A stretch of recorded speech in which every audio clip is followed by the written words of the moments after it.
Performance coaches and spiritual teachers tell us to quiet the mind. What if I told you it's not the mind making the noise? Our bodies are making the noise. And you can permanently quiet this noise by releasing it from your body. Researchers have discovered that traumatic memories are trapped in the body. The reason why we can't quiet the mind and be present is because we're either living in the past, reliving our trauma, or focus on the future, scared that we'll encounter a future trauma. This trauma also impacts how we view ourselves and the world around us. When you push your thoughts out so you can meditate, or muscle through your negative self-talk so you can achieve a goal, those negative beliefs about yourself are still there, running in the background. Have you ever noticed that sometimes you'll self-sabotage or have bad luck after achieving a really big goal? That's because our negative beliefs are still trapped in our bodies. It's subconsciously, we create a self-fulfilling prophecy and self-sabotage. We're born with the perfect for us operating system. And then our caregivers and environment add programming onto that operating system. Sometimes this software is buggy. You can debug this programming and rewrite how you perceive yourself and the world around you. You can change the tone of your self-talk to be more empowered and optimistic. You can be healthier by releasing stress that these subconscious negative thought patterns manifest in you. I was diagnosed with complex post-traumatic stress disorder. CPTSD is a condition that results from exposure to repeated trauma over months or years rather than a single event. My symptoms included negative self-perception, insomnia, anxiety, difficulty regulating my emotions, hypervigilance, where I was constantly scanning my surroundings for danger, and codependency, where I was always seeking validation and approval from others. Other symptoms can include emotional numbness, intense emotional outbursts, difficulty concentrating, self-destructive behavior, depression, trust issues, and heart problems. There's a wide array of possible symptoms depending on the type of trauma, the length of exposure, and the age at exposure. Some researchers have linked CPTSD to certain personality disorders and even ADHD. I initially followed the traditional path of going to therapy, reading psychology and self-help books, and studying spirituality. The issue was, even with all this work with my therapists, spiritual teachers, seminars, and books, I plateaued in my healing. I was definitely better, but I still had some of my symptoms. I was at least able to identify when I was experiencing a symptom, but I was just in management mode. So I majored in computer science and decided to combine my debugging and problem-solving skills with what I learned in psychology and spirituality. Finally, I was able to identify and heal the root causes of my condition and not just address the symptoms. With this new approach, my symptoms started to lessen, and I became happier, more confident, and generally more at ease, and all areas of my life improved. Psychology teaches that our environment plays a big role in forming our personality and character. It's as if people and circumstances external to me programmed me to be a certain way that no longer served me. I just needed to figure out how they were able to do that. I didn't want my CPTSD to define me anymore. I wanted to be better, to do better. I dedicated my life to understanding and healing myself, and I was able to heal my CPTSD, including my physical issues. I didn't know my physical conditions were related to my CPTSD. As I healed my negative triggers, I became healthier. What I learned also helped me in my work as a management consultant and entrepreneur. A great side effect of all this healing work is not only did I learn about myself, I also learned about people in general. Studies have found that emotional intelligence and understanding people are correlated with professional and business success. As I started to gain recognition for my businesses, people began approaching me to be their life and business coach. I found that the trauma healing work helped my clients with their personal and professional issues. I was able to teach these tools to anyone who wanted to reprogram their negative beliefs about themselves that were preventing them from achieving their goals or dreams. One major commonality I discovered in my work was that my clients and I were initially unable to embrace that we had experienced trauma because there's a stigma associated with the word. It's not just war, violence, or disasters that qualify as trauma. There are a lot of different types of trauma that we can be exposed to that impact our ability to function at optimal levels. We don't want to blame our caregivers, community, peer groups, or even culture for traumatizing us, so we just don't see it. We accept certain behaviors and circumstances because that's the way things have always been. We may even be taught to feel ashamed or guilt when we acknowledge the trauma. We're also taught that negative emotions are bad, that we shouldn't feel emotions. What if we looked at our negative beliefs and emotions that result from trauma as software bugs? A software bug is an error in a computer program that produces undesired or unexpected results. This helps us to analyze the problem objectively and come up with solutions.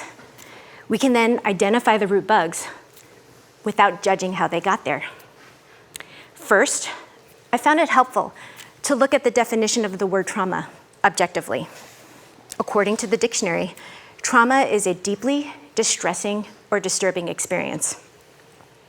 Some examples of what can be perceived as distressing or disturbing is anything that makes you feel fear, trapped, unsafe, unworthy, unwanted, neglected, invalidated, violated, and physically hurt. More specific examples are exposure to prejudice, discrimination, and marginalization, physical, sexual, and emotional abuse, financial instability or poverty, a volatile, inconsistent, or authoritarian family environment, being told you're wrong, bad, or should be different than you are, emotional invalidation, being bullied, not fitting in, and suffering from a chronic illness or physical condition. We may also be taught to fear what others fear and are traumatized when we encounter these perceived threats. When we encounter a threat, we respond in 3 ways: fight, take flight, or freeze. The traumatic memory and associated negative beliefs, emotions, and physical reactions get stored in our bodies. Our autonomic nervous system can then recall them if we encounter a similar threat in the future. This enables us to react instantly without thinking. This is called the fight or flight response, and it kicks in when we believe our survival is threatened. An example of this is when you touch a hot stove and pull your hand away automatically. Researchers have discovered that most of our personalities develop by the age of 5. As we interact with the world, we begin storing new traumatic experiences in our body. We also store the perception we had at the time of each experience. Basically, the perception we had as children. These are the default survival instincts we use to react to new experiences as we get older. When we become negatively and even irrationally triggered by a present-day event, it's because we're remembering a childhood memory. We bring back our childhood perspective and react as if we were a child. The younger we were in the memory, the stronger the triggered reaction. These coping mechanisms cause buggy results in our adult life. And if we don't debug these triggered reactions, we store even more traumatic memories based on these earlier traumas.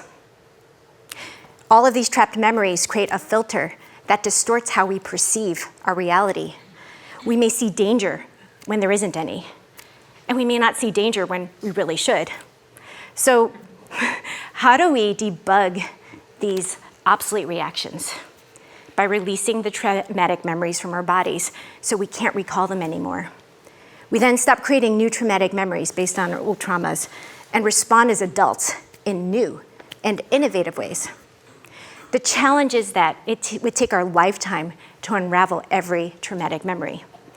Often in healing, we focus on the memories that occur later in life. This doesn't target the root trauma memories.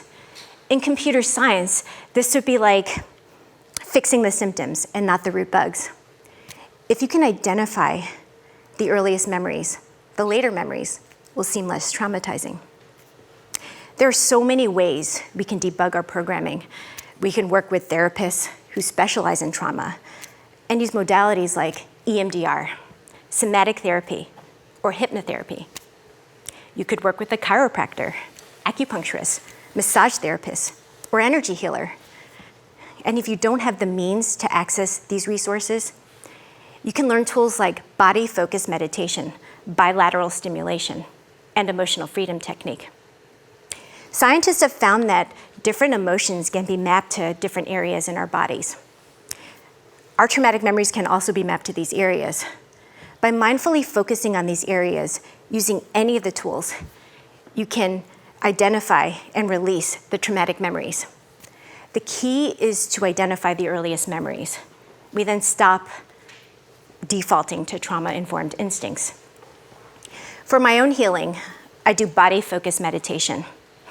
When I first learned how to meditate, I couldn't sit still for more than 2 minutes. I had a lot of thoughts, looping thoughts about the past, could have, would have, should have, or worried about the future, what if? This meditation shifts your focus from all of those thoughts to your body. With practice, meditation became easy and is now a daily habit. I healed the big bug, my CPTSD. I now use this to heal the smaller bugs that just don't serve me anymore as I continue to evolve. I meditate even when I don't have anything to heal. It gives me time with myself, my inner guidance, and intuition. This has helped me live a life that's more authentic to me and not one to obtain approval from others. If I am triggered by a present day event, I find a quiet place to sit and start breathing deeply while focusing on my body. I scan my body to see where I'm feeling the physical sensation related to my trigger. When I find it, in my mind I ask, when have I felt this before? Memories will start popping into my awareness. I'll continue to ask the same question, when have I felt this before? Until I get to what I believe is the root memory. I also try to see if this root memory occurred before the age of 5. Not all our significant traumatic memories occurred before the age of 5, but it is possible and even likely that we leveraged what was already stored in our bodies when reacting to these later experiences. These tools are very easy to use. The challenge is prioritizing time to do the work and to be able to stay with the memories. When you recall the traumatic memories, you remember them from your traumatized perspective. You have to put conscious effort to be able to stay with the memories and reprogram them. When I'm able to successfully identify the root trauma memory, I reprogram my perspective by creating a more empowered version of the memory. Reprogramming the memory so you don't need the fight or flight response neutralizes the threat. So you don't need to hold on to these memories to react to new experiences and releases it from the body. What works consistently for me is bringing the adult version of me into the memory. I then work with the younger version of me to help her feel safe. If that doesn't work, I'll use my imagination. I'll imbue my inner child with superpowers so she can change the outcome herself.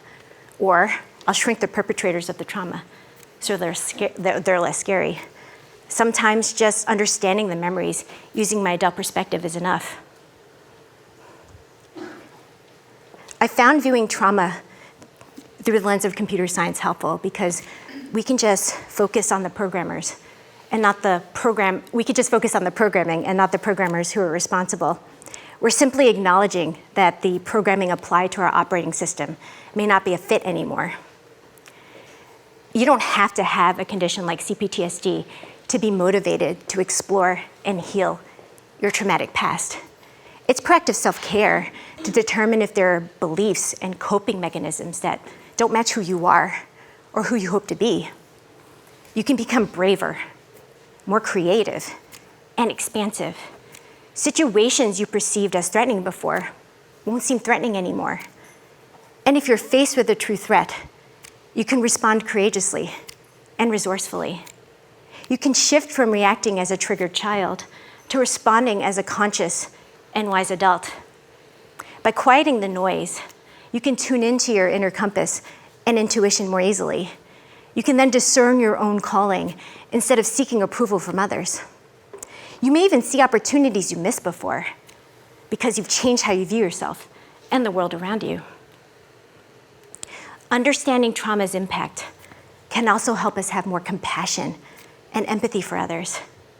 We can tag when someone's triggered and reacting as a traumatized child.